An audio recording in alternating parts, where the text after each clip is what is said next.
このジェットを生き返らせるなら、私の財産はすべてお前のものだ。Hangar 7 adalah kuburan bagi mimpi-mimpi Tanaka Aerospace. Letaknya di ujung paling terpencil dari kompleks perusahaan penerbangan elit di Nagoya, Jepang. Dindingnya berkarat, lantainya berdebu tebal, dan satu-satunya penerangan berasal dari lampu neon yang berkedip-kedip sekarat. Di tempat inilah Budi Hartono menghabiskan sebagian besar waktunya, bukan sebagai insinyur, tetapi sebagai petugas kebersihan. Ia adalah seorang tenaga kerja Indonesia, TKI, yang nasibnya membawanya ribuan mil dari kampung halamannya di Yogyakarta. Bagi TKI lain, Hangar 7 adalah tempat angker, tempat di mana karir para insinyur hebat berakhir.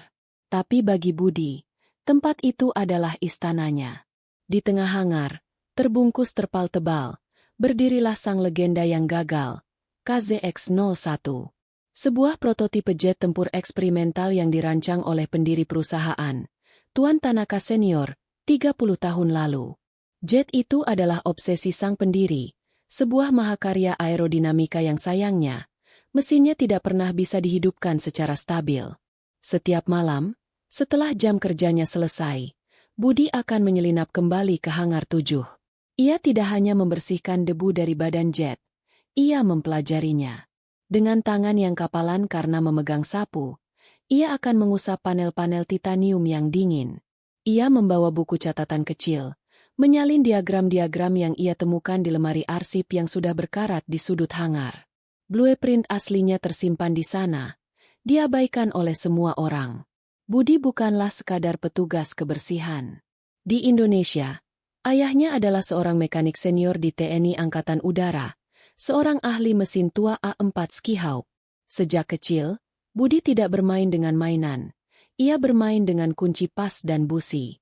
Mesin itu punya jiwa, Bud, kata ayahnya dulu. Kalau dia tidak mau hidup, itu bukan karena dia rusak. Itu karena dia tidak dimengerti. Selama berbulan-bulan, Budi berbicara dengan KZX-01. Para insinyur muda Tanaka Aerospace, dengan iPad dan simulasi komputer canggih mereka, telah mencoba dan gagal. Mereka mengganti komponen, menulis ulang perangkat lunak, tetapi mesin, hypercore, yang revolusioner itu selalu mati setelah 3 detik, diiringi ledakan kecil yang memalukan. Budi, dengan pengetahuannya yang kuno, melihat sesuatu yang mereka lewatkan. Ia tidak melihat jet itu sebagai kumpulan data. Ia melihatnya sebagai seekor burung yang terluka. Ia menemukan kejanggalan pada sistem distributor bahan bakar, sebuah desain yang sangat tidak konvensional, lebih mirip organ pipa daripada mesin jet. Para insinyur modern menyebutnya desain gila dan mencoba menggantinya. Budi curiga. Kegilaan, itulah kuncinya. Suatu malam, ia bergumam pada badan jet yang dingin itu. Mereka tidak mendengarkanmu, ya? Mereka memaksamu bernyanyi dengan nada yang salah. Ia menepuk hidung jet itu, lalu kembali mengambil sapunya, menyembunyikan buku catatannya tepat saat lampu sorot mobil patroli keamanan menyapu jendela hangar. Kenichi Tanaka, CEO Tanaka Aerospace saat ini, adalah seorang pria yang hidup di bawah bayang-bayang ayahnya yang jenius. Ia memandang keluar jendela kantornya di lantai 40, menatap lampu-lampu Nagoya yang gemerlapan. Di tangannya, segelas whisky mahal bergetar. Perusahaannya, warisan keluarganya, berada di ambang kehancuran. Rapat Dewan Direksi baru saja selesai, dan hasilnya adalah bencana. Tanaka Aerospace telah mempertaruhkan segalanya pada proyek jet komersial baru, Sakura Liner. Proyek itu gagal total. Masalah teknis, penundaan, dan pembengkakan biaya membuat klien utama mereka, sebuah maskapai penerbangan besar, membatalkan pesanan. Saham perusahaan anjlok. Pesaing berat mereka, Mitsuoka Heavy Industries, telah memberikan tawaran akuisisi yang murah hati, sebuah penghinaan yang nyaris tidak terselubung. Para bankir memberinya 1 minggu. 1 minggu untuk menunjukkan aset bernilai yang bisa menyelamatkan perusahaan dari likuidasi paksa. Jika tidak, Mitsuoka akan mengambil alih segalanya, melucuti aset perusahaan, dan nama Tanaka akan menjadi sejarah yang memalukan di dunia penerbangan Jepang. Tanaka membenci Mitsuoka, tetapi ia lebih membenci satu hal lagi, KZX-01. Jet di Hangar 7 itu adalah sumber segala masalah. Ayahnya telah menghabiskan kekayaan keluarga untuk membangun prototipe itu. Percaya itu akan mengubah dunia. Kegagalannya untuk terbang tidak hanya mematahkan semangat ayahnya, tetapi juga menguras sumber daya perusahaan selama 1 dekade. Bagi Kenichi Tanaka, jet itu bukan warisan, itu adalah kutukan. 1 minggu, desisnya pada ruangan kosong. Ia memikirkan semua insinyur terbaiknya. Tim Phoenix, yang ia bentuk khusus untuk menghidupkan kembali KZX-01 sebagai upaya terakhir, telah gagal total. Mereka melaporkan bahwa mesin hypercore secara teoretis tidak stabil dan berbahaya. Buang saja benda itu. Saran kepala insinyurnya, Tuan Endo. Malam itu, dalam keputusasaan yang dingin, Tanaka berjalan keluar dari kantor pusat. Ia tidak memanggil sopirnya. Ia berjalan kaki melintasi kompleks, melewati hangar-hangar baru yang mengilap, menuju Hangar 7 yang gelap. Ia butuh tempat untuk menyendiri, untuk meratapi akhir dari segalanya. Ketika ia membuka paksa pintu Hangar 7 yang berderit, pemandangan di dalamnya membuatnya terkejut. Ruangan itu tidak kosong. Di bawah cahaya bulan yang masuk melalui jendela kotor, ia melihat siluet seseorang. Seorang pria berseragam biru petugas kebersihan, berdiri di kokpit KZX-01 yang terbuka. Tangannya bergerak di atas panel instrumen yang mati, seolah-olah ia sedang menerbangkannya. Apa yang kamu lakukan? Suara Tanaka menggelegar di hangar yang sunyi. Budi terlonjak kaget, hampir jatuh dari tangga kokpit. Ia berdiri kaku, memegang lem pembersih. Wajahnya pucat pasi. Maaf, Tuan Tanaka. Saya hanya membersihkan debu. Kenichi Tanaka menatap Budi dengan mata memerah. Campuran antara amarah, whisky, dan keputusasaan murni. Membersihkan? Di dalam kokpit? Kamu pikir ini mainan? Tanaka berjalan mendekat. Aura permusuhan terpancar darinya. Ia melihat buku catatan kecil yang terjatuh dari saku Budi saat ia terlonjak. Tanaka mengambilnya. Ia membuka buku catatan yang sudah lecek itu. Halamannya tidak berisi catatan kebersihan. Halaman itu penuh dengan sketsa rumit tentang injektor bahan bakar, diagram sistem hidrolik, dan catatan dalam bahasa Indonesia yang bercampur dengan terminologi teknik Jepang. Mata Tanaka membelalak. Ini adalah catatan analisis KZX-01. Kamu siapa kamu? Tanya Tanaka. Suaranya lebih pelan namun lebih berbahaya. Budi Hartono. Pak. Petugas kebersihan. Jawab Budi. Menunduk. Takut dipecat. Kamu mengerti ini? Tanaka menunjuk ke sebuah diagram rumit tentang sekuens penyalaan mesin hypercore yang Budi gambar ulang. Saya rasa begitu. Pak. Sedikit. Ayah saya seorang mekanik. Budi mencoba menjelaskan. Tanaka tertawa. Tawa yang kering dan getir. Ia membalik halaman lagi dan menemukan sebuah catatan di Marin. Mereka salah fokus. Masalahnya bukan di tekanan, tapi di ritme. Seperti gamelan. Gamelan. Tanaka membacanya dengan keras. Apa-apaan ini? Kamu pikir ini lelucon? Ia melemparkan buku catatan itu ke wajah Budi. Insinyur terbaik di Jepang, lulusan MIT dan Todai, tidak bisa menghidupkan mesin ini. Dan kamu, seorang petugas kebersihan. Kamu pikir kamu tahu jawabannya? Dengan gamelan? Budi tidak menjawab. Ia hanya menatap lantai. Wajahnya memerah karena malu. Tapi di dalam hatinya, ada sesuatu yang bergejolak. Sebuah keyakinan yang ia pendam berbulan-bulan. Mesin ini, dia tidak mau dipaksa, Pak. Budi memberanikan diri berkata pelan. Dia harus dibujuk. Bujuk. Tanaka berteriak. Keputusasaannya telah mencapai puncaknya. Ini adalah penghinaan terakhir. Hidupnya runtuh. Dan ia dihadapkan pada seorang petugas kebersihan yang berbicara tentang membujuk mesin jet. Kamu tahu apa? Kamu benar, seru Tanaka. Sarkasme menetes dari setiap katanya. Kamu pasti jenius yang tersembunyi. Ia berjalan ke pintu hangar dan membukanya lebar-lebar. Kebetulan, Tuan Endo, kepala insinyur, dan beberapa anggota timnya sedang lewat, pulang terlambat setelah kegagalan tes terakhir mereka. Mereka melihat CEO mereka yang tampak gila dan seorang petugas kebersihan yang ketakutan. Endo-san, kemari. Panggil Tanaka. Endo dan timnya mendekat. Bingung. Mulai besok, kata Tanaka. Suaranya bergema. Proyek KZX saya serahkan padanya.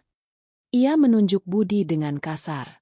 Endo dan para insinyur lainnya ternganga, mengira CEO mereka sudah gila.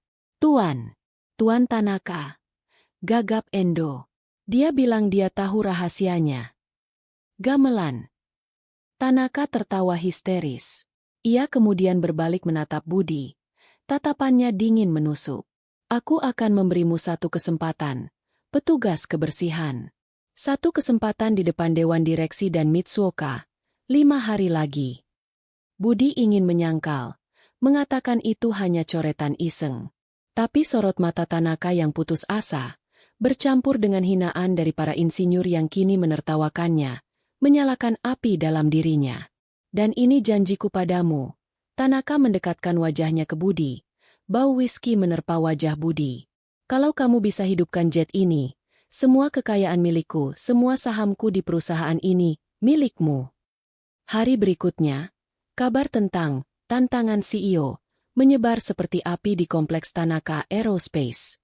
Itu adalah lelucon utama di kafetaria. Si TKI dan Jet Gamelan. Begitu mereka menjulukinya. Para insinyur menertawakan Budi saat ia berjalan di koridor. Beberapa bahkan dengan sengaja menumpahkan kopi di dekatnya. Menyuruhnya membersihkan, sebelum kamu merakit jet barumu. Budi menahan semuanya dalam diam. Tuan Endo, sang kepala insinyur, adalah yang paling vokal. Baginya, ini adalah penghinaan pribadi. CEO mereka telah secara terbuka menyatakan bahwa seorang petugas kebersihan mungkin lebih pintar dari seluruh departemen R&D-nya. Endo mendatangi kantor Tanaka pagi itu. Tuan Tanaka, Anda harus menghentikan sandiwara ini. Ini mempermalukan perusahaan. Mitsuoka akan menertawakan kita. Tanaka, yang kini sadar dari mabuknya, memijat pelipisnya. Ia tahu ia telah bertindak gila. Tapi egonya yang terluka tidak mengizinkannya mundur. Saya sudah mengatakannya. Endo-san, biarkan dia mencoba. Anggap saja ini hiburan terakhir sebelum kita semua kehilangan pekerjaan. Apa bedanya? Bedanya adalah reputasi kita. Bentak Endo. Baik. Jika Anda bersikeras, saya akan memberinya akses. Tapi setiap kegagalan akan dicatat.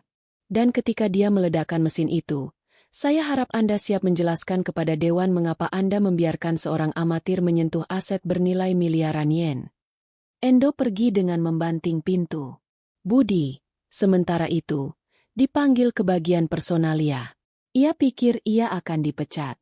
Sebaliknya, ia diberi kartu akses sementara ke Hangar 7 dan laboratorium suku cadang. Tuan Tanaka memerintahkan kami memberimu apapun yang kamu butuhkan, kata manajer personalia dengan tatapan tidak percaya. Selama 5 hari, kamu dibebas tugaskan dari pekerjaan kebersihanmu. Budi berjalan ke Hangar 7, kali ini sebagai penanggung jawab proyek. Dia membuka pintu, dan untuk pertama kalinya, ia tidak perlu bersembunyi. Tapi ia tidak sendirian. 2 insinyur junior dari tim Endo ada di sana, duduk di meja lipat di sudut. Kami di sini untuk membantu, kata salah satu dari mereka. Kakinya di atas meja, jelas-jelas menyiratkan bahwa mereka ada di sana untuk mengawasinya. Budi mengabaikan mereka. Ia berjalan ke jet. Ia membuka panel mesin hypercore. Para insinyur modern telah memasang puluhan sensor digital, kabel fiber optik, dan komputer diagnostik. Budi menatap kabel-kabel yang rumit itu. Tolong, katanya kepada 2 insinyur itu. Cabut semua ini. Kedua insinyur itu tertawa. Apa? Kamu mau memperbaikinya dengan obeng? Sensor ini memberitahu kami apa yang salah. Sensor itu memberitahu Anda apa yang Anda pikir salah. Balas Budi tenang. Mereka terlalu berisik. Saya tidak bisa mendengar suara mesinnya. Suara? Dia bahkan belum menyala. Ejek mereka. Tolong, Budi mengulangi. Atau saya akan melaporkan kepada Tuan Endo bahwa Anda menghalangi saya. Dengan enggan dan penuh gerutuan, kedua insinyur itu mulai membongkar peralatan diagnostik modern mereka. Budi, sementara itu, mengeluarkan buku catatannya yang lecek dan satu set kunci pas tua yang ia bawa dari Indonesia, warisan ayahnya. Ia tidak membutuhkan komputer. Ia membutuhkan tangannya. Selama 24 jam berikutnya, Budi nyaris tidak meninggalkan hangar 7. Ia meminta dibawakan makanan, hanya nasi kepal dan air putih, yang ia makan sambil bekerja. Dua insinyur pengawas, yang menganggapnya gila, menyerah setelah beberapa jam dan pergi, meninggalkan Budi sendirian dengan mesin yang mustahil itu. Budi bersyukur. Akhirnya, ia bisa bekerja. Ia tidak mencoba menyalakan mesin. Ia membongkarnya. Dengan ketelitian seorang ahli bedah, ia membuka selubung mesin hypercore, memperlihatkan jantungnya. Para insinyur modern benar tentang satu hal, desainnya gila. Mesin itu tidak memiliki turbin konvensional. Ia menggunakan serangkaian ruang pembakaran berdenyut, pulse chambers, yang seharusnya menciptakan dorongan jauh lebih efisien daripada mesin jet manapun. Masalahnya adalah timing. Untuk menyala dengan stabil, 12 ruang pembakaran itu harus berdenyut dalam urutan yang sangat spesifik dan cepat, sebuah ritme. Jika ritmenya salah sedikit saja, mesin akan bergetar hebat dan mati. Tim Endo mencoba menyelesaikannya dengan perangkat lunak, menggunakan algoritma kompleks untuk mengatur injektor bahan bakar secara digital. Budi melihat sumber masalahnya. Perangkat lunak itu terlalu kaku, terlalu matematis. Ia mencari distributor bahan bakar mekanis yang asli, yang dirancang oleh Tanaka senior. Budi menemukannya terlempar di bawah meja kerja. Berkarat. Tim Endo telah mencabutnya, menggantinya dengan sistem injeksi elektronik. Budi membersihkan distributor itu dengan hati-hati. Benda itu tampak seperti instrumen musik yang rumit. Serangkaian katup dan roda gigi yang presisi. Budi teringat catatannya. Seperti gamelan. Gamelan tidak hanya memiliki satu ritme, ia memiliki ritme yang tumpang tindih, saling mengunci, menciptakan harmoni yang kompleks. Para insinyur modern mencoba membuat mesin itu memainkan satu nada. Tanaka senior, pikir Budi, ingin mesin itu memainkan sebuah simfoni. Budi mulai bekerja, bukan dengan laptop, tetapi dengan kikir kecil dan obeng presisi. Ia menyetel distributor mekanis itu. Ia mengikir sebuah roda gigi sepersekian milimeter. Ia mengencangkan pegas katup, mengandalkan rasa di ujung jarinya, bukan pada alat ukur digital. Ia bekerja sepanjang malam, sesekali berhenti hanya untuk menutup mata dan mendengarkan keheningan hangar. Ia mencoba membayangkan suara mesin itu di kepalanya, membayangkan ritme denyutan yang tepat. Ia teringat lagu-lagu Jawa yang sering dinyanyikan ayahnya saat bekerja di bengkel. Sebuah ritme yang stabil namun dinamis. Saat fajar menyingsing di hari kedua, Budi selesai. Distributor mekanis yang tua itu telah terpasang kembali di jantung mesin. Ia telah memutus sistem injeksi elektronik yang canggih. Ia telah mengembalikan mesin itu ke desain aslinya, tetapi dengan setelan baru, setelan gamelan versinya. Ia belum menyalakannya. Ia terlalu lelah. Ia tertidur di bawah sayap KZX-01. Tangannya masih memegang kunci pas, bermimpi tentang ayahnya yang tersenyum di antara awan-awan. Budi terbangun karena suara langkah kaki yang marah. Tuan Endo berdiri di depannya. Wajahnya merah padam. Di belakangnya, dua insinyur pengawas tampak ketakutan. "Apa yang sudah kamu lakukan?" teriak Endo. Ia menunjuk ke tumpukan kabel fiber optik dan injektor elektronik yang tergeletak di lantai. Saya mengembalikannya ke desain asli," kata Budi sambil berdiri. "Desain asli? Desain yang gagal." Endo mendorong Budi ke samping dan memeriksa pekerjaan Budi pada distributor mekanis. Matanya menyipit. "Kamu merusaknya. Kamu mengikir roda gigi presisi ini. Ini barang antik yang tak ternilai. Kamu menghancurkannya. Saya tidak merusaknya. Saya menyetelnya. Bantah Budi. Menyetelnya? Kamu pikir ini piano? Endo tertawa sinis. Kamu sudah selesai di sini. Petugas kebersihan, kembali ke sapumu. Saya akan bilang pada Tuan Tanaka bahwa eksperimen bodohnya sudah berakhir. Kamu beruntung saya tidak memanggil polisi karena merusak properti perusahaan. Endo memerintahkan kedua insinyurnya untuk membersihkan kekacauan ini dan menyegel hangar 7. Budi diusir keluar. Kartu aksesnya dicabut. Ia duduk di trotoar di luar hangar. Putus asa. Ia gagal bahkan sebelum ia sempat mencoba. Ia telah mempermalukan dirinya sendiri dan mungkin akan dideportasi. Saat ia merenungi nasibnya, sebuah mobil limusin hitam yang ramping berhenti di depannya. Jendela belakang turun, memperlihatkan seorang wanita muda dengan tatapan tajam dan pakaian bisnis yang mahal. Budi mengenalinya. Dia adalah Yui Tanaka, putri Kenichi Tanaka, dan kepala Departemen Keuangan perusahaan. Ia dikenal lebih dingin dan lebih cerdas dari ayahnya. Budi Hartono? Tanyanya. Suaranya datar. Budi mengangguk. Saya melihat rekaman CCTV dari hangar tadi malam, kata Yui. Dan saya baru saja berbicara dengan Endo-san. Dia bilang Anda menghancurkan mesinnya. Budi menunduk. Saya tidak menghancurkannya. Saya memperbaikinya. Tapi dia tidak memberi saya kesempatan untuk membuktikannya. Yui menatap Budi lama. Ia melihat sesuatu yang tidak ia lihat pada insinyur lain. Keyakinan yang tenang. Bukan arogansi, tapi keyakinan. Ia juga membenci Endo, yang ia yakini telah memberi ayahnya nasihat buruk selama bertahun-tahun, mendorong proyek Sakura Liner yang mahal sementara mengabaikan aset inti perusahaan. Endo-san, kata Yui dingin, lebih peduli pada egonya daripada perusahaan ini. Ia membuka pintu mobil. Masuk. Budi ragu. Kemana, Nona? Ke simulator. Jika Anda ingin menyalakan mesin itu, Anda lebih baik tahu cara menerbangkannya. Dan saya ingin tahu apakah Anda benar-benar gila atau Anda adalah satu-satunya harapan kita. Selama sisa hari itu, Yui Tanaka, sang ahli keuangan, secara pribadi membawa Budi ke simulator penerbangan paling canggih di perusahaan, sesuatu yang bahkan tidak boleh disentuh oleh insinyur junior. Saya sudah membaca buku catatanmu, katanya sambil mengatur program simulator untuk KZX-01. Tunjukkan padaku ritme gamelan itu.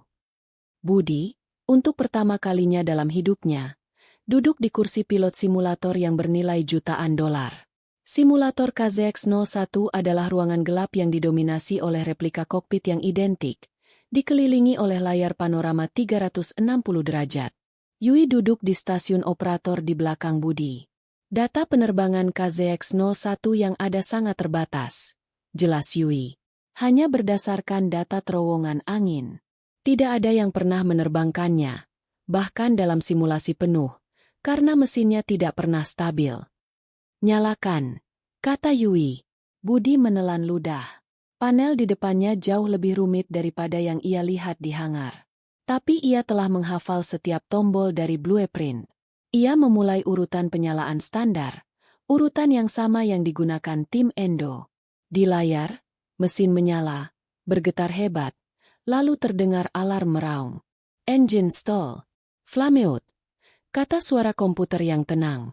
Simulasi gagal. Itu yang selalu terjadi, kata Yui, terdengar sedikit kecewa. Ritme Anda, Tuan Hartono. Tunjukkan pada saya. Budi menarik napas dalam-dalam. Di dunia nyata, katanya, saya membypass sistem digital. Saya tidak bisa melakukannya di sini. Kalau begitu, lakukan secara manual, balas Yui. Tim Endo mencoba mengotomatiskan segalanya. Coba Anda, rasakan. Budi restart simulasi. Kali ini, ia mengabaikan komputer penyalaan otomatis. Ia mengendalikan throttle dan campuran bahan bakar secara manual, menggunakan joystick dan tuas throttle dengan sensitivitas yang tidak biasa. Ia menutup matanya sejenak, membayangkan ayahnya di bengkel, mendengarkan putaran mesin tua Ski-Hawk. 1, 2, 3, 4. Ia bergumam. Ia tidak mendorong throttle ke depan dalam satu gerakan. Ia memainkannya, memberikan semburan bahan bakar kecil dalam pola yang tidak beraturan, seperti seorang drummer yang mengetuk ritme. 1, 2, 1, 1, 2, 3. Di stasiun operator, Yui melihat monitor data mesin. Getarannya masih ada, tapi berkurang. Teruskan, katanya. Matanya terpaku pada grafik. Budi berkeringat. Ia terus memainkan throttle, melawan alarm peringatan komputer yang menyuruhnya berhenti. Ia merasakan tendangan dari mesin virtual itu, dan ia menjawabnya dengan tendangan balik pada throttle. Ritme melawan ritme. Selama 30 detik yang menegangkan, ia bertarung melawan logika simulator. Dan kemudian, sesuatu yang ajaib terjadi. Grafik getaran yang tadinya bergerigi tajam mulai melandai. Suara raungan mesin di speaker berubah dari deru yang tidak stabil menjadi siulan yang jernih dan kuat. Ya Tuhan, bisik Yui. Mesinnya stabil. RPM 80%. Dorongan positif. Budi membuka matanya. Layar di depannya menunjukkan landasan pacu. Terbangkan, perintah Yui. Dengan tangan gemetar, Budi mendorong throttle ke depan. Jet virtual itu melesat di landasan pacu dan, untuk pertama kalinya dalam sejarah Tanaka Aerospace, KZX-01 mengangkasa, menembus awan digital. Setelah 10 menit terbang, Yui menghentikan simulasi. Ruangan menjadi sunyi. Budi gemetar karena adrenalin. Yui berjalan ke kokpit. Wajahnya pucat tetapi matanya bersinar. Anda bukan mekanik, katanya. Anda seorang seniman. Saya hanya mendengarkan apa yang mesin itu inginkan, kata Budi. Yui mengangguk. Endo menyabotase Anda karena dia tahu Anda benar. Dia takut. Sekarang, kita punya 3 hari lagi. Ayah saya dan Dewan Direksi akan ada di Hangar 7 lusa untuk presentasi akhir, yang Endo rencanakan sebagai kegagalan Anda. Kita tidak akan mengecewakan mereka. Yui Tanaka adalah seorang pejuang. Sementara Budi kembali ke Hangar 7, kali ini dengan kartu akses baru dari Yui dan 2 penjaga keamanan pribadi untuk menjauhkan orang-orang Endo, Yui melancarkan perangnya sendiri di ruang rapat. Ia tahu bahwa menyalakan jet saja tidak cukup. Mereka harus mengendalikan narasinya. Dia pertama-tama membocorkan informasi anonim ke sebuah blog penerbangan terkemuka. Tanaka Aerospace dikabarkan akan menghidupkan kembali proyek KZX-01 yang legendaris, menggunakan metode penyalaan revolusioner yang ditemukan kembali dari arsip pendiri. Ini adalah langkah berisiko. Jika gagal, perusahaan akan menjadi bahan tertawaan global. Tapi jika berhasil, itu akan menciptakan sensasi. Selanjutnya, ia menghadapi Tuan Endo. Ia memanggil Endo ke kantornya, bukan di kantor CEO, tapi di kantornya sendiri, dikelilingi oleh grafik keuangan. Endo-san, katanya dingin. Saya telah meninjau rekaman CCTV dari Hangar 7 dan log simulator. Wajah Endo menjadi kaku. Nona Yui, itu hanya kebetulan. Petugas kebersihan itu beruntung di simulator. Di dunia nyata, mesin mekanis yang telah ia rusak itu akan meledak. Mungkin, kata Yui. Tapi saya telah melihat laporan pengeluaran Anda untuk proyek Sakura Liner selama 3 tahun terakhir. Anda menyetujui subkontraktor, teknika logam presisi, yang biayanya 30% di atas harga pasar. Kebetulan, perusahaan itu dimiliki oleh ipar Anda. Endo menjadi pucat. Itu tuduhan yang tidak berdasar. Apakah begitu? Yui mendorong map ke seberang meja. Lusa, Tuan Hartono akan melakukan tes penyalaan. Anda dan tim Anda akan hadir. Anda tidak akan menyentuh apapun. Anda akan berdiri dan menonton. Dan jika tes itu berhasil, Anda akan menjadi orang pertama yang bertepuk tangan dan memuji kolaborasi brilian antara R&D dan konsultan mekanik kami. Dan jika gagal, Endo mencibir, mencoba mendapatkan kembali keberaniannya. Jika gagal, itu adalah kegagalan Anda. Kegagalan Anda memahami kejeniusan ayah saya, dan kegagalan Anda memimpin tim Anda. Saya akan memastikan Dewan Direksi melihat ini sebagai paku terakhir di peti mati kepemimpinan Anda, kata Yui. Dan masalah subkontraktor itu akan saya simpan untuk saat itu. Endo, terjebak dan marah, mengangguk kaku. Saya mengerti. Bagus, kata Yui. Sekarang, kirimkan tim Anda ke Hangar 7. Bukan untuk mengawasi, tapi untuk membantu Tuan Hartono. Dia butuh bahan bakar. Dia butuh kru darat. Pastikan dia mendapatkan yang terbaik. Dalam semalam, sikap para insinyur junior terhadap Budi berubah drastis. Dari ejekan menjadi kepatuhan yang dipaksakan. Mereka masih tidak percaya padanya, tetapi mereka takut pada Yui Tanaka. Budi sekarang memiliki tim kecil, bahan bakar jet kualitas tertinggi, dan unit daya eksternal, APU. Semua mata tertuju pada hari haji. Hari kelima tiba. Hangar 7 yang biasanya sepi kini penuh sesak. Di satu sisi berdiri Kenichi Tanaka, pucat dan gugup, diapit oleh anggota Dewan Direksi yang tampak muram. Di sisi lain, tim akuisisi dari Mitsuoka Heavy Industries, dipimpin oleh CEO mereka yang sombong, Tuan Kurokawa. Mereka datang untuk menyaksikan kematian Tanaka Aerospace. Tuan Endo dan tim insinyurnya berdiri di dekat konsol pemantau darurat. Dan di tengah-tengah segalanya, KZX-01 berkilauan di bawah lampu sorot yang baru dipasang. Di sampingnya berdiri Budi Hartono, masih dalam seragam TKI-nya yang bersih. Ia menolak memakai seragam insinyur yang ditawarkan Yui. Saya adalah diri saya, katanya pelan. Yui Tanaka mengambil mikrofon. Tuan-tuan dan nyonya-nyonya, terima kasih telah hadir.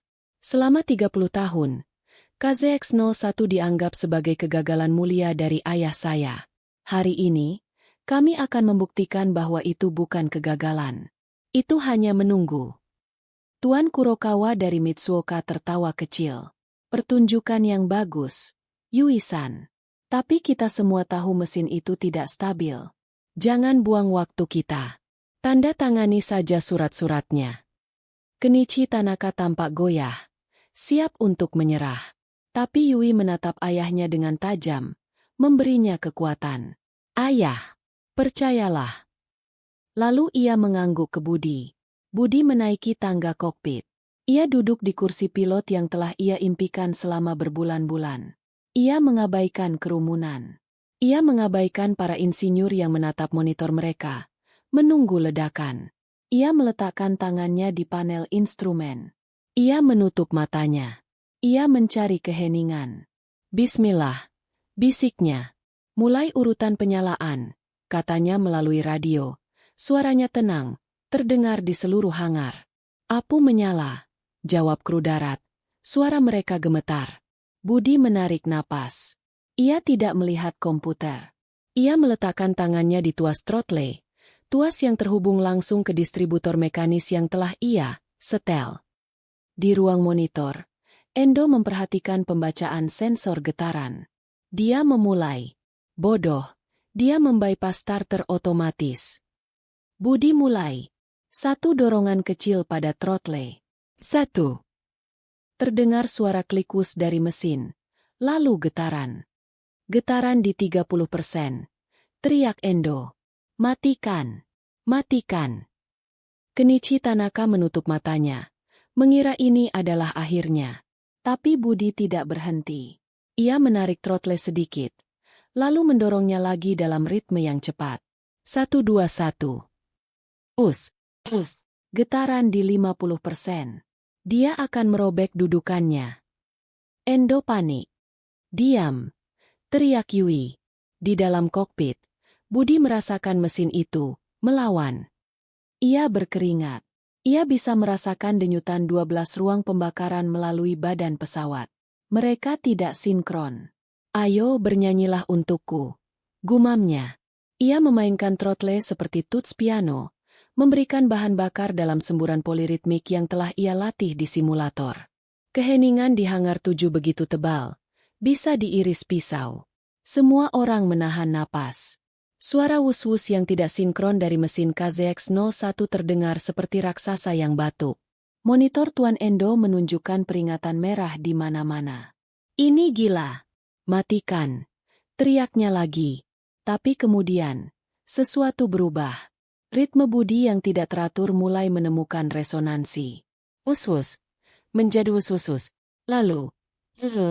Dan akhirnya. Raungan yang tidak stabil itu tiba-tiba melebur menjadi satu siulan yang jernih, kuat, dan sangat bertenaga. Siulan yang belum pernah didengar siapapun di dunia penerbangan. Itu bukan suara jet modern yang memekakan telinga. Itu adalah suara yang harmonis, hampir seperti musik. Lampu-lampu di Hangar 7 bergetar, dan debu berjatuhan dari langit-langit. Di monitor Endo, semua peringatan merah berubah menjadi hijau. Satu persatu. Getaran 0. Bisik seorang insinyur junior. Tidak percaya. Suhu stabil. RPM. 90%.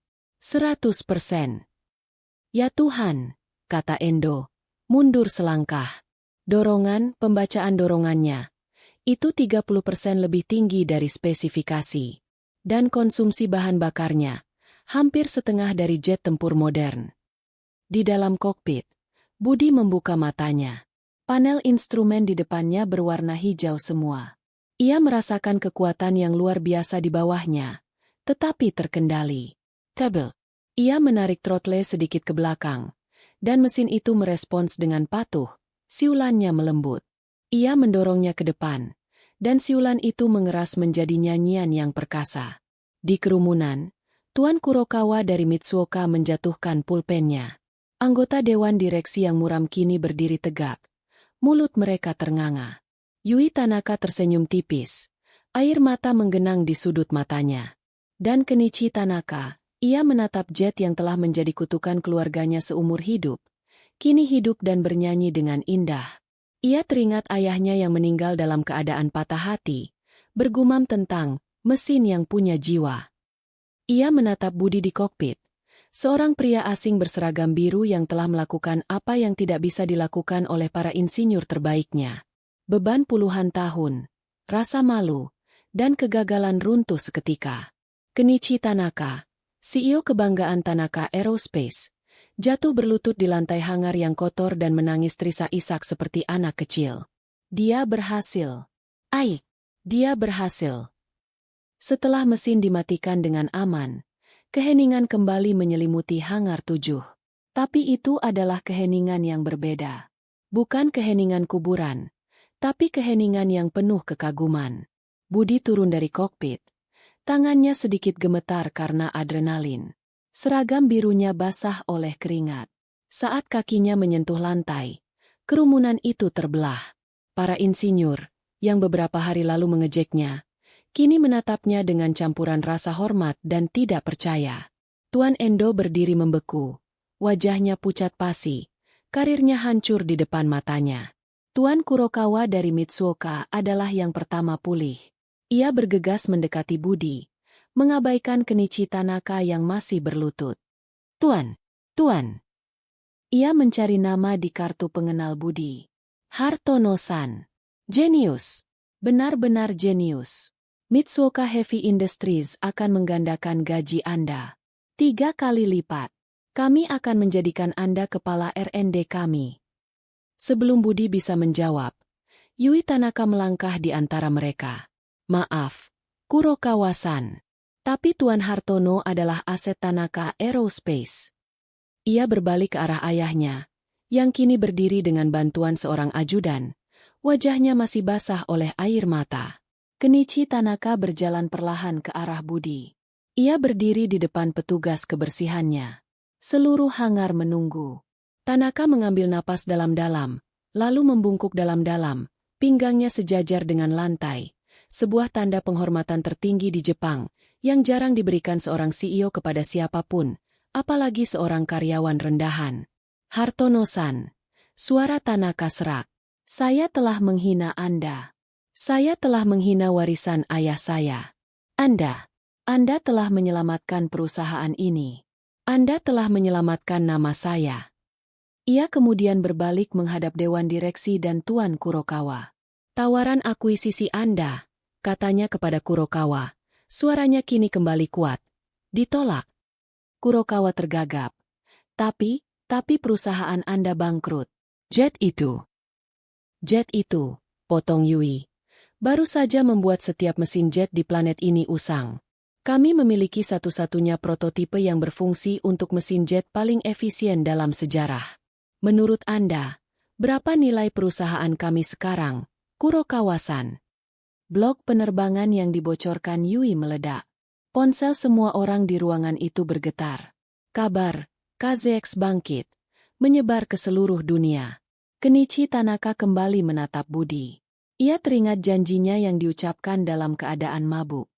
Dan janji saya, katanya, suaranya kini terdengar jelas di seluruh hangar. Sebuah janji adalah janji. Seperti yang saya katakan, kalau kamu bisa hidupkan jet ini, semua kekayaan milikmu. Ia menatap mata Budi. Perusahaan ini adalah milikmu, Tuan Hartono. Seluruh ruangan terdiam. Tawaran Tuan Kurokawa sudah mengejutkan. Tapi ini di luar nalar. Seorang TKI dari Indonesia, yang beberapa hari lalu menyapu lantai, kini ditawari kepemilikan salah satu perusahaan penerbangan paling bersejarah di Jepang. Ini adalah adegan dari dongeng yang gila. Budi menatap Kenichi Tanaka. Ia melihat seorang pria yang telah hancur dan kini dibangun kembali. Ia melihat Yui, yang telah percaya padanya. Ia melihat para insinyur yang kini menatapnya penuh harap. Dan ia memikirkan ayahnya di Yogyakarta, di bengkel kecilnya yang panas. Budi menggelengkan kepalanya pelan. Tidak, Tuan Tanaka, katanya. Suaranya tenang namun tegas. Tanaka mengerutkan kening. Apa maksudmu?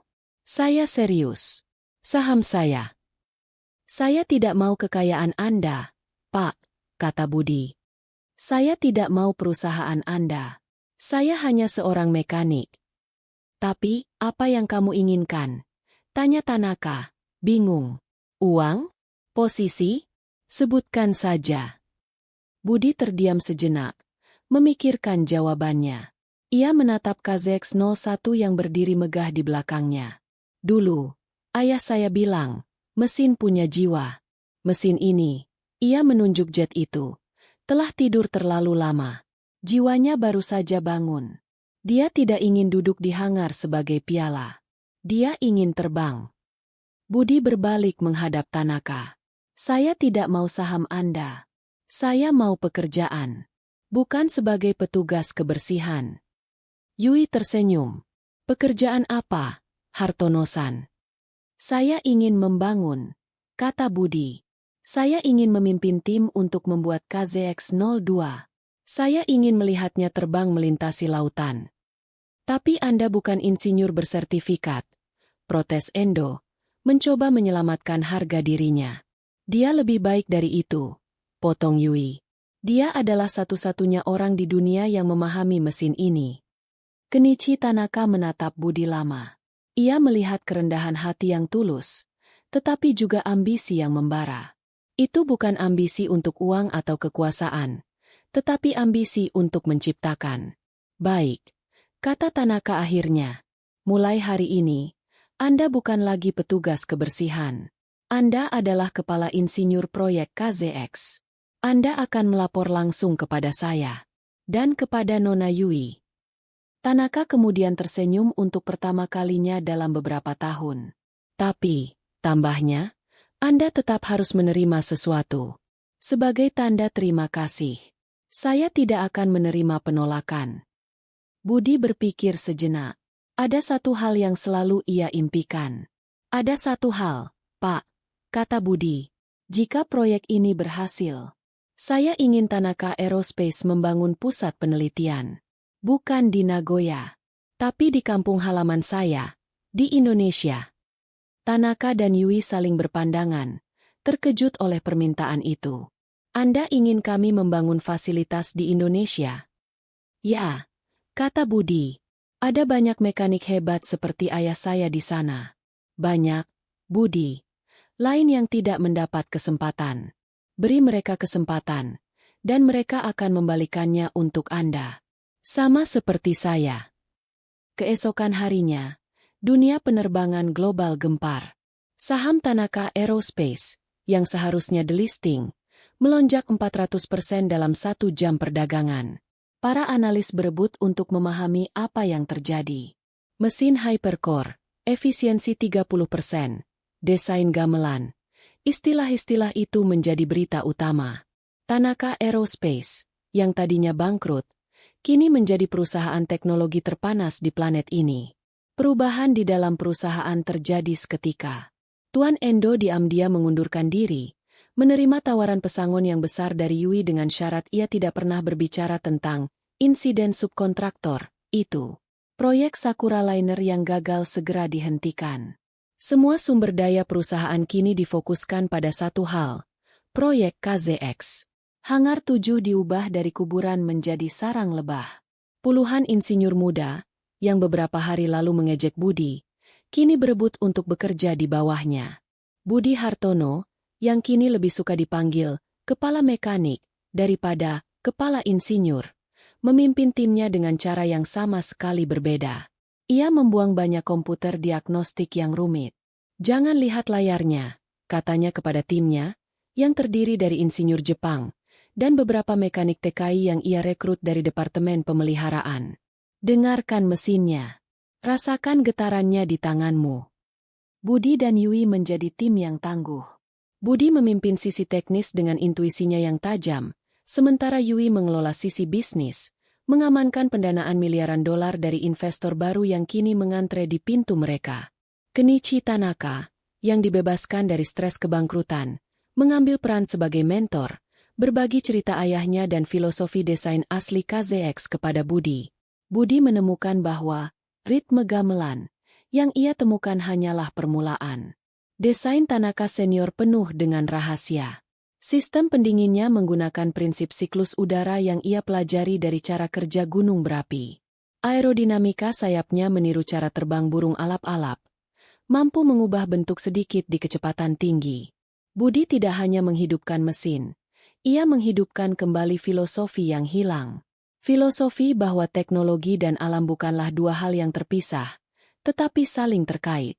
Para insinyur muda Jepang, yang terbiasa dengan CID dan simulasi, awalnya kesulitan.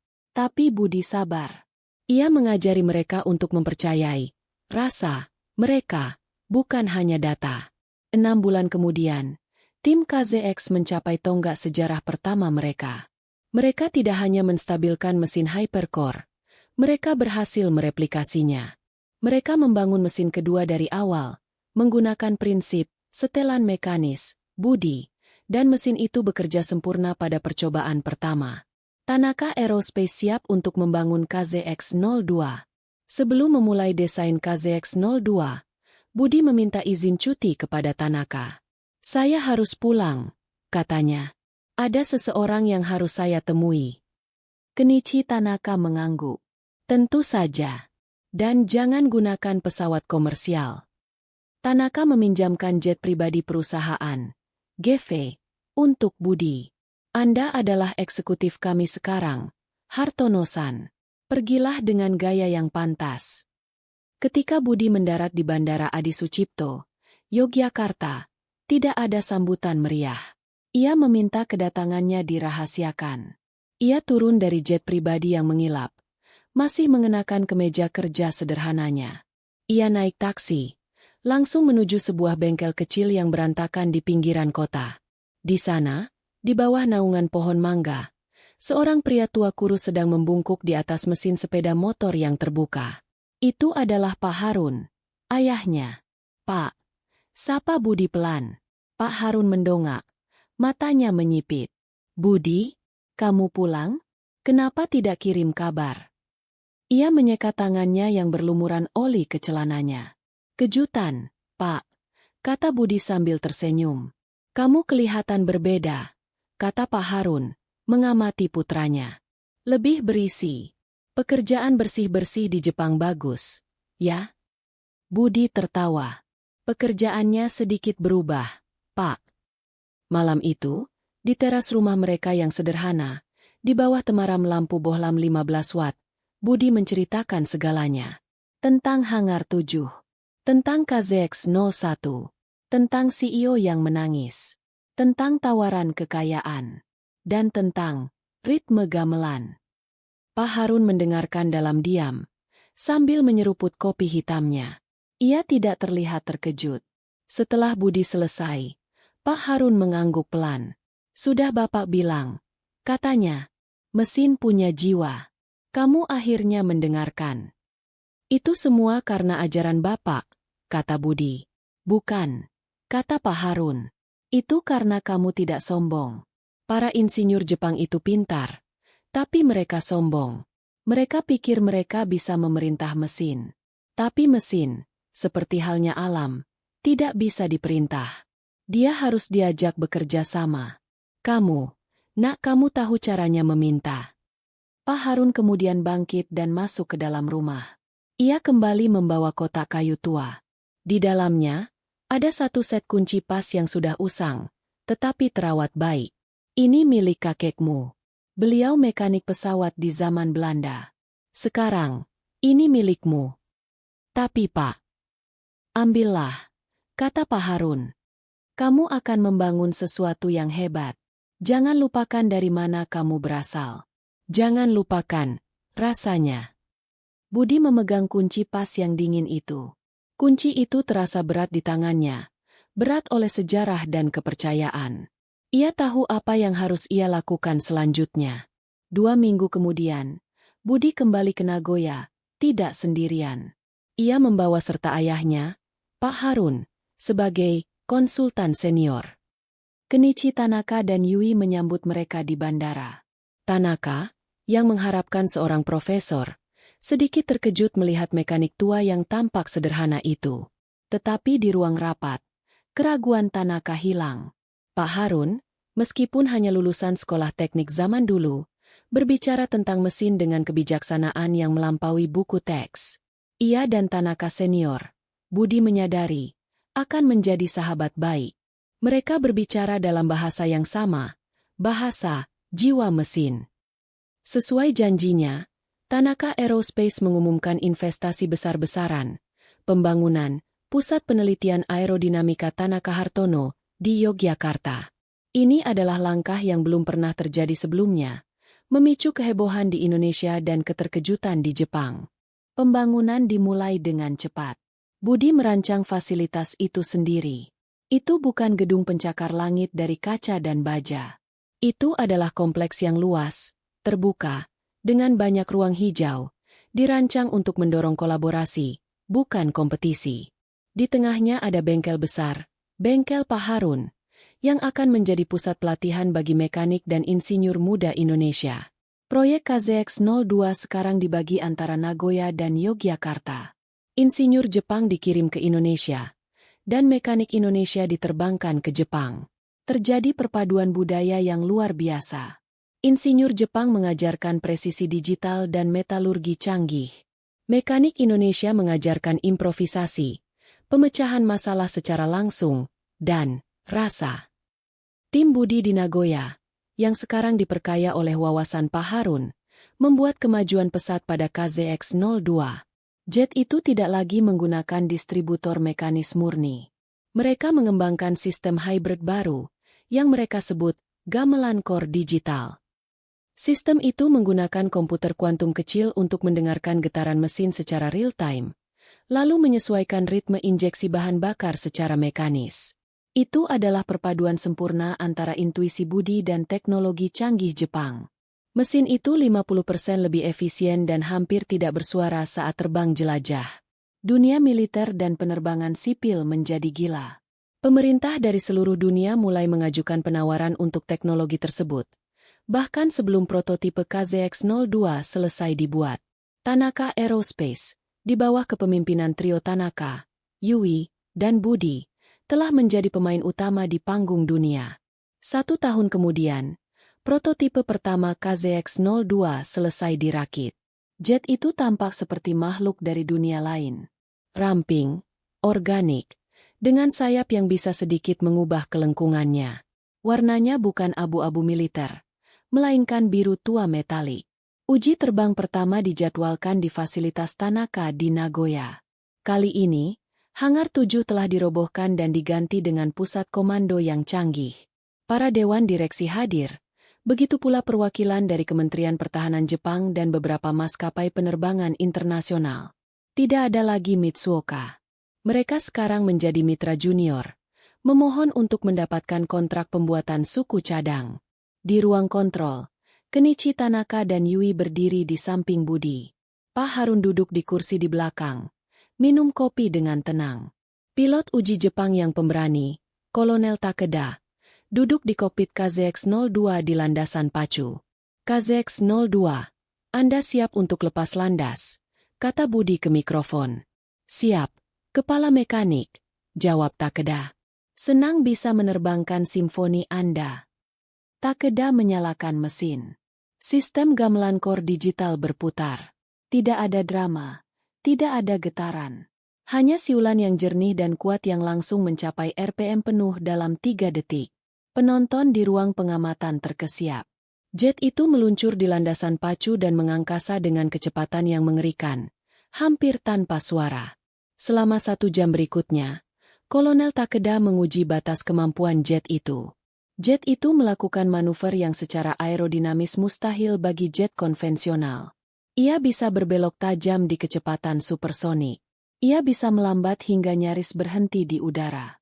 Luar biasa. Suara Takeda terdengar di speaker. Berat karena gaya G. Saya tidak menerbangkannya. Saya menarinya. Dia merespons pikiran saya, bukan hanya kendali saya. Saat KZX-02 mendarat dengan mulus, seluruh ruang kontrol meledak dalam tepuk tangan. Kenichi Tanaka memeluk Budi. Ayahku akan sangat bangga padamu, nak, katanya, matanya berkaca-kaca. Yui hanya mengangguk pada Budi, senyum bangga tersungging di wajahnya. Tapi Budi menatap monitor data. Ada yang aneh, katanya pelan. Tepuk tangan berhenti. Apa maksudmu? Tanya Yui. Pembacaan suhu di sayap kanan sedikit lebih tinggi dari sayap kiri saat manuver ekstrim. Hanya 0,2 derajat. Tapi seharusnya tidak begitu. Para insinyur lain memeriksa data. Itu dalam toleransi, Budi-san, kata salah satu dari mereka. Angkanya hijau. Tidak, kata Budi, menggeleng. Itu tidak sempurna. Kita harus memeriksanya. Meskipun Budi keberatan, kesuksesan uji terbang pertama terlalu besar untuk diabaikan. Para pemegang saham menuntut kemajuan. Kementerian Pertahanan ingin segera melakukan uji coba kedua, tes ketinggian dan kecepatan maksimum. Budi dengan enggan setuju, dengan syarat ia memasang sensor getaran tambahan di sepanjang sayap kanan. Uji coba kedua dilakukan seminggu kemudian. Kolonel Takeda kembali di kokpit. KZX-02, naik ke 70.000 kaki. Dorong ke Mach 3. Perintah Budi dari ruang kontrol. Jet itu menanjak seperti roket, menembus lapisan awan. 70.000 kaki, lapor Takeda. Semua sistem hijau. Memulai dorongan penuh. Di ruang kontrol, mereka menyaksikan titik di radar melesat dengan kecepatan luar biasa. Itu. Mach 2. Mach 25. Luar biasa, bisik Kenichi Tanaka. Saat itulah alarm Budi berbunyi. Bukan alarm utama, tapi alarm dari sensor tambahan yang ia pasang. Budi-san? Tanya Yui cemas. Getaran mikro di sayap kanan, kata Budi tegang. Kolonel Takeda, segera kurangi kecepatan. Batalkan tes. Tapi saya hampir mencapai Mach 3, protes Takeda. Semua panel saya hijau. Itu perintah, Kolonel, teriak Budi. Tepat saat Takeda mulai menarik throttle, terjadi bencana. Getaran mikro itu, yang diperkuat oleh kecepatan ekstrim, menemukan frekuensi resonansi. Seluruh sayap kanan bergetar hebat. Sayap bergetar. Saya kehilangan kendali. Teriak Takeda. Di ruang kontrol, mereka melihat KZX-02 berputar tak terkendali. Jatuh dari langit.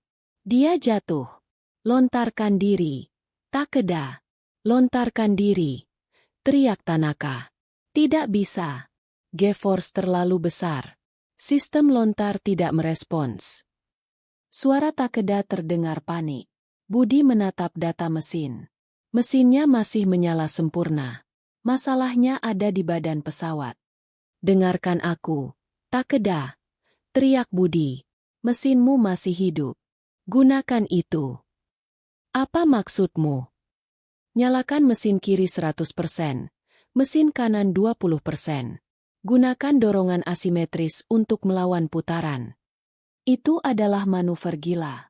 Tidak ada pilot yang pernah dilatih untuk itu. Lakukan, teriak Budi.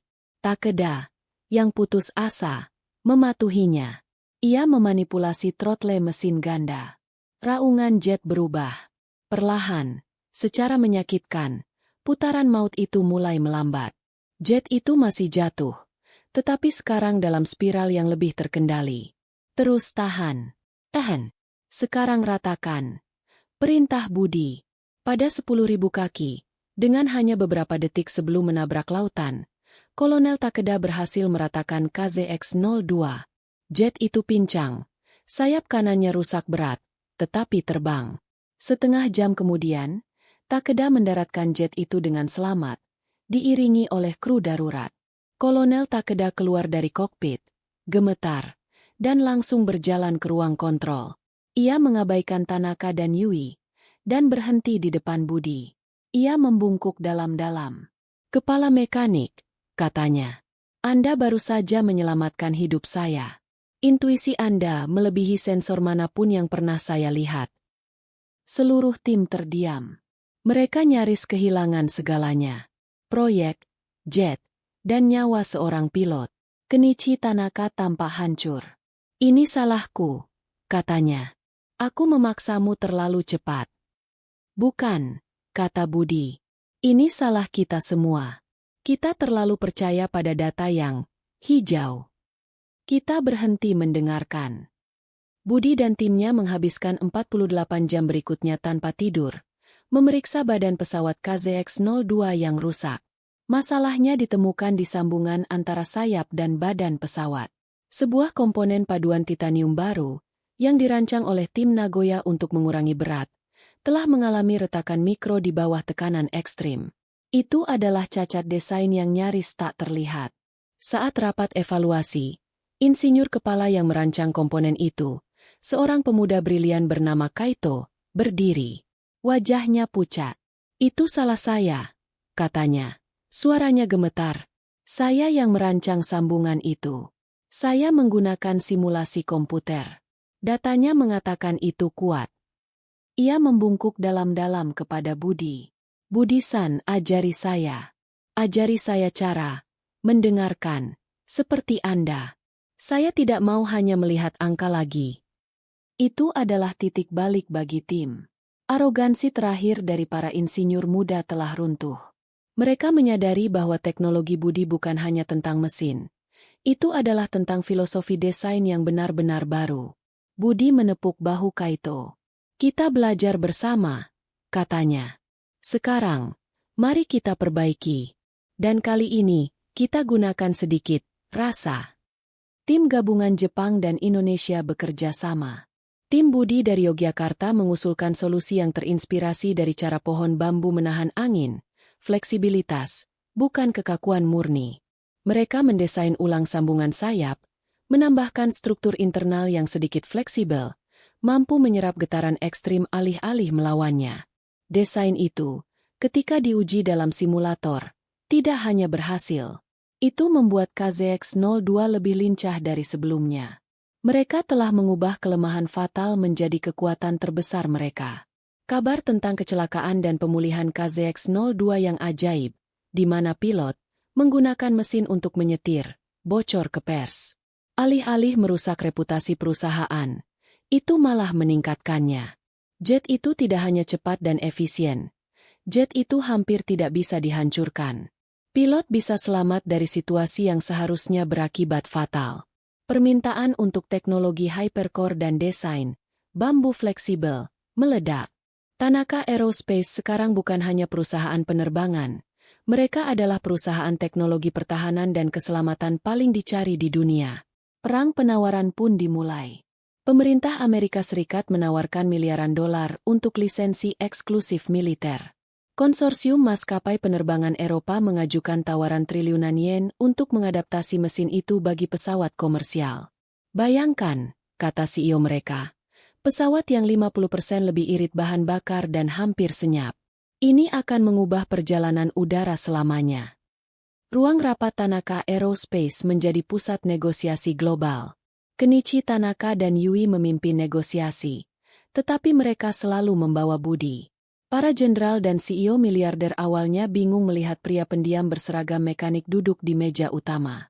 Dalam sebuah pertemuan tegang dengan perwakilan Pentagon, seorang jenderal Amerika menekan budi. Tuan Hartono, kami mengagumi mesin Anda. Tapi bisakah itu dipersenjatai? Bisakah kami memasang rudal di atasnya tanpa mengganggu ritme Anda? Budi menatap jenderal itu. Jenderal, mesin saya dirancang untuk bernyanyi, bukan untuk berteriak. Dia dirancang untuk terbang, bukan untuk membunuh. Jenderal itu mengerutkan kening. Kami membayar untuk teknologi superior, Tuan Hartono. Kalau begitu, potong Yui, Anda akan membayar harga kami. Dan syarat kami adalah bahwa teknologi ini hanya digunakan untuk pertahanan dan pengawasan, bukan agresi. Kami akan memasang gubernur etis di perangkat lunak mesin. Jika Anda mencoba menggunakannya untuk meluncurkan senjata ofensif tanpa provokasi, mesinnya akan mati. Pentagon terkejut. Belum pernah ada kontraktor yang mendikte mereka seperti itu. Tapi mereka sangat menginginkan mesin itu. Setelah negosiasi panjang, mereka setuju. Tanaka Aerospace tidak hanya menjual teknologi, mereka menjual etika. Di tengah kesibukan negosiasi, Sekretaris Budi, ia sekarang punya sekretaris, yang membuatnya sangat tidak nyaman, memberitahunya bahwa ada tamu tak terduga yang menunggunya di lobi. Dia bilang namanya Kurokawa, kata sekretaris itu. Budi mengerutkan kening. Tuan Kurokawa, CEO Mitsuoka Heavy Industries, musuh lama mereka. Budi menemui Kurokawa di lobi. Pria yang dulu sombong itu kini tampak lebih tua dan lelah. Hartono-san, kata Kurokawa, membungkuk. Saya datang untuk meminta maaf. Budi mempersilakannya duduk.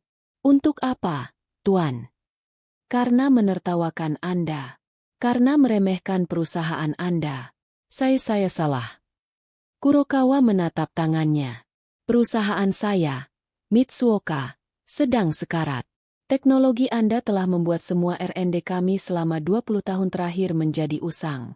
Kami tidak bisa bersaing. Ia menatap Budi. Saya tidak datang untuk meminta belas kasihan. Saya datang untuk meminta pekerjaan. Bukan untuk saya. Untuk 10.000 karyawan saya. Jangan biarkan mereka kehilangan pekerjaan karena kesalahan saya. Kurokawa menyodorkan sebuah proposal. Jadikan Mitsuoka pemasok utama Anda. Kami akan mengubah seluruh lini produksi kami untuk membuat komponen KZX di bawah lisensi Anda. Beri kami standar Anda, dan kami akan memenuhinya. Tolong selamatkan orang-orang saya. Budi menatap proposal itu. Ia melihat ketakutan yang tulus di mata pria itu. Ia teringat bagaimana rasanya menjadi orang rendahan yang takut kehilangan pekerjaan. Saya akan membicarakannya dengan Tanaka-san dan Yui-san, kata Budi. Tapi, ia menambahkan, jika kita bekerja sama, Anda harus mengirim insinyur terbaik Anda ke Yogyakarta. Yogyakarta? Ya, kata Budi. Mereka harus belajar rasa terlebih dahulu, sebelum mereka menyentuh mesin kami. Kurokawa, dengan rasa terima kasih yang mendalam, mengangguk setuju. Musuh terbesar Tanaka Aerospace kini telah menjadi mitra terbesarnya. 2 tahun setelah hari yang menentukan di Hangar 7, Pusat Penelitian Tanaka Hartono di Yogyakarta diresmikan. Fasilitas itu lebih mirip kampus universitas daripada pabrik. Ratusan insinyur dan mekanik muda Indonesia bekerja berdampingan dengan insinyur dari Jepang, Jerman, dan Amerika. Pak Harun adalah kepala Fakultas Rasa, dihormati oleh semua orang. Peresmian itu dirayakan dengan sebuah acara khusus, uji terbang KZX-03, versi komersial pertama, yang dirakit seluruhnya di Indonesia. Kali ini, ada 2 kursi di kokpit. Kolonel Takeda duduk di kursi kiri. Budi Hartono, yang kini seorang pilot berlisensi penuh, duduk di kursi kanan. Di darat, Kenichi Tanaka, Yui, Tuan Kurokawa, dan ribuan tamu undangan, termasuk pejabat tinggi Indonesia, menyaksikan. KZX-03, siap terbang, kata Budi ke radio. Pesawat itu melesat ke langit Yogyakarta yang cerah. Mereka terbang rendah di atas Candi Borobudur. Mesin gamelan kornya begitu senyap sehingga nyaris tidak mengganggu ketenangan kuil. Mereka melesat ke atas, menembus awan, dan Budi bisa melihat garis pantai Jawa di kejauhan. Bagaimana rasanya, kepala mekanik? Tanya Takeda, tersenyum. Rasanya seperti di rumah, jawab Budi. Ia mengambil alih kendali dan menerbangkan jet itu melintasi kampung halamannya. Ia melihat bengkel kecil ayahnya di kejauhan, yang kini telah diubah menjadi museum kecil. Ia merasakan kekuatan yang luar biasa di tangannya, bukan kekuatan untuk menghancurkan, tetapi kekuatan untuk menghubungkan. Di bawah, di pusat kendali Yogyakarta, Pak Harun memperhatikan putranya di radar. Ia tidak berkata apa-apa. Ia hanya mengambil cangkir kopinya dan tersenyum. Di Nagoya, Kenichi Tanaka menyaksikan siaran langsung itu dari kantornya. Di dindingnya, tergantung 2 foto. 1 foto ayahnya, Tanaka senior. 1 lagi adalah foto berbingkai dari Hangar 7, menunjukkan seorang CEO yang menangis di kaki seorang TKI yang kebingungan. Itu adalah pengingat hari di mana perusahaannya diselamatkan. Kembalinya Budi ke Jepang dirayakan besar-besaran. Tanaka Aerospace kini menjadi perusahaan paling bernilai di Asia. Yui Tanaka telah mengambil alih sebagai CEO harian, sementara Kenichi Tanaka dan Budi fokus pada inovasi di Laboratorium Mimpi, nama baru untuk R&D mereka. Untuk merayakan ulang tahun perusahaan yang ke-50, Yui merencanakan sesuatu yang spektakuler. Sebuah pertunjukan udara di atas Teluk Tokyo. Tapi bukan pertunjukan udara biasa. Ia meminta Budi melakukan sesuatu yang mustahil. Saya ingin KZX-03 terbang bersama seorang konduktor orkestra, kata Yui. Budi tertawa. Apa maksudmu? Mesin gamelan kor Anda, jelas Yui. Anda bilang itu, bernyanyi. Saya ingin Anda membuktikannya. Kami akan mengadakan konser Tokyo Philharmonic di tepi teluk. Sang konduktor akan memimpin. Dan Anda akan menjadi instrumennya. Rencananya gila. Budi harus menerbangkan KZX-03 dan memanipulasi putaran mesinnya secara presisi untuk menciptakan nada yang berbeda. Siulan rendah, siulan tinggi, mengikuti irama sang konduktor. Ini membutuhkan kontrol yang luar biasa. Itu berisiko, kata Budi. Semua hal terbaik dalam hidup ini berisiko, balas Yui. Malam pertunjukan tiba. Puluhan ribu orang berkumpul di tepi Teluk Tokyo. Orkestra mulai memainkan sebuah karya baru yang digubah khusus untuk acara itu, berjudul Nyanyian Sang Mekanik. Sang konduktor, seorang maestro terkenal, mengangkat tongkatnya. Di atas mereka, KZX-03 melayang. Sang konduktor memberi isyarat. Budi, di kokpit, melihatnya di monitor besar. Budi, memainkan mesinnya. Ia menurunkan throttle ke siulan rendah yang dalam. Orkestra merespons. Konduktor beralih ke biola. Budi menaikkan putaran mesin, menciptakan siulan tinggi yang jernih, berpadu sempurna dengan nada biola. Selama 15 menit, terjadi duet magis antara orkestra di darat dan mesin jet di langit. Itu adalah perpaduan sempurna antara seni dan teknologi, antara timur dan barat, antara rasa dan presisi. Penonton terdiam, terpesona. Mereka tidak hanya melihat jet, mereka mendengarkannya bernyanyi. Saat nada terakhir KZX-03 menghilang di langit malam, keheningan pecah menjadi tepuk tangan yang membahana. Budi Hartono kini menjadi selebriti global. Si mekanik gamelan, penyihir mesin dari Jawa. Ia diundang berbicara di universitas-universitas top, dari MIT hingga Todai. Ia ditawari gelar doktor kehormatan. Majalah-majalah menempatkannya di sampul depan. Namun, Budi tetap tidak berubah. Ia menolak gelar doktor. "Saya bukan doktor," katanya. "Saya montir." Ia masih mengenakan seragam mekanik birunya ke kantor setiap hari, meskipun seragam itu sekarang terbuat dari sutra Italia terbaik, hadiah dari Yui. Suatu hari, seorang jurnalis muda dari Indonesia berhasil mendapatkan wawancara eksklusif dengannya. Jurnalis itu mengharapkan kantor yang mewah dan sikap yang angkuh. Ia malah menemukan Budi sedang makan siang nasi bungkus di bengkel prototipe. Duduk di lantai bersama para mekanik junior. "Tuan Hartono," tanya jurnalis itu, "Anda telah membalikan dunia. Anda mengambil perusahaan Jepang yang gagal dan menjadikannya pemimpin dunia. Anda seorang TKI yang kini lebih kaya dari kebanyakan raja. Apa rahasianya?" Budi berhenti mengunyah tempe. Ia berpikir sejenak. "Tidak ada rahasia," katanya. "Saya hanya mendengarkan." "Mendengarkan apa?" "Mesin." "Mendengarkan mesin." "Mendengarkan orang." "Mendengarkan apa yang tidak dikatakan." Budi menunjuk seorang mekanik muda Jepang yang sedang kesulitan dengan sebuah komponen. "Lihat dia." Dia frustrasi. Komputernya bilang komponen itu pas. Tapi tangannya bilang tidak. Dia perlu berhenti melihat layar dan mulai merasa. "Jadi, rasa, itu rahasianya?" tanya jurnalis itu. "Bukan," kata Budi. "Rahasianya adalah kerendahan hati. Rahasianya adalah mau mengakui bahwa kita tidak tahu segalanya." Insinyur Jepang gagal karena mereka pikir mereka tahu segalanya. CEO mereka menangis. Budi tersenyum tipis mengenang. Karena dia akhirnya sadar bahwa seorang petugas kebersihan yang dia hina mungkin memegang jawaban yang dia cari. Budi berdiri dan menepuk bahu jurnalis itu. "Jangan pernah meremehkan siapapun. Jangan pernah meremehkan rasa. Dan yang paling penting," ia tersenyum, "jangan pernah takut untuk mengotori tanganmu." Beberapa tahun kemudian, Pak Harun meninggal dunia dengan tenang dalam tidurnya di Yogyakarta. Pemakamannya dihadiri oleh ribuan orang, dari mekanik lokal hingga para eksekutif puncak Tanaka Aerospace yang terbang dari Jepang. Kenichi Tanaka dan Budi mengangkat keranda ayahnya bersama-sama. Setelah pemakaman, Budi duduk sendirian di bengkel ayahnya yang kini menjadi museum. Ia memegang kunci pas tua warisan kakeknya. Ia merasa kehilangan arah. Ayahnya adalah jangkarnya.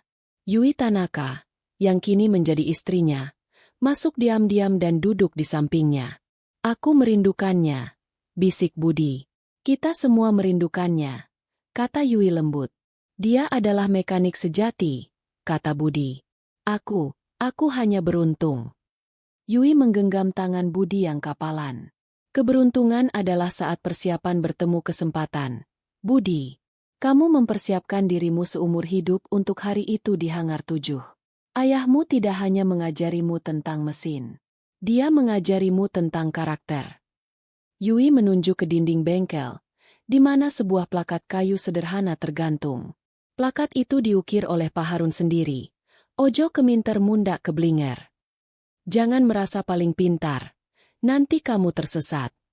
"Itulah warisannya," kata Yui. "Itulah filosofi yang membangun kembali Tanaka Aerospace. Itulah yang kamu ajarkan kepada Kaito, kepada Endo, bahkan kepada ayahku." Budi menatap plakat itu. Ia menyadari Yui benar. Warisan ayahnya bukanlah kunci pas di tangannya.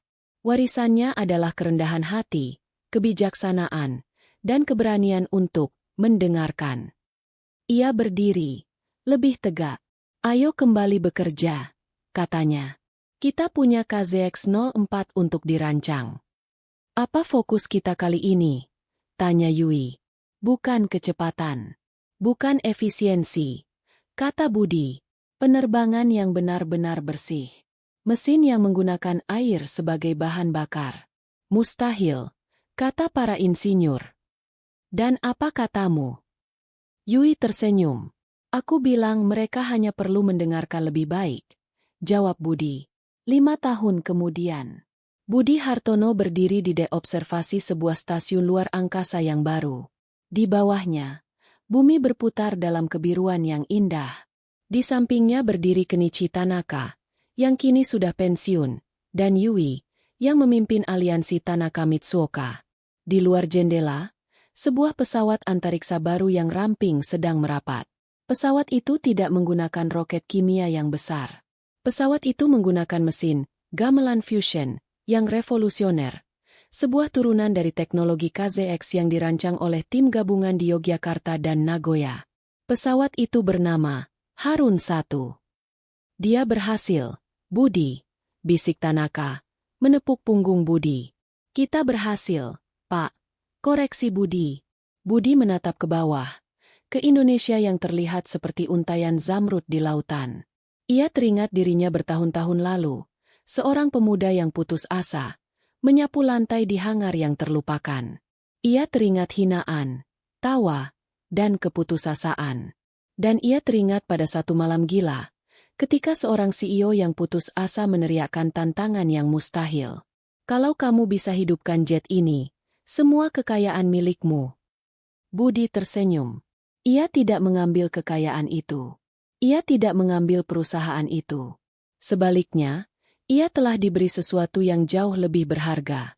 Ia diberi kesempatan untuk membangun. Kesempatan untuk membuktikan bahwa kerendahan hati lebih kuat dari arogansi. Bahwa rasa sama pentingnya dengan data. Dan bahwa seorang TKI dari sebuah desa kecil di Jawa, dengan ajaran ayahnya dan kunci pas tua di tangannya, benar-benar bisa membalikan dunia dan meraih langit.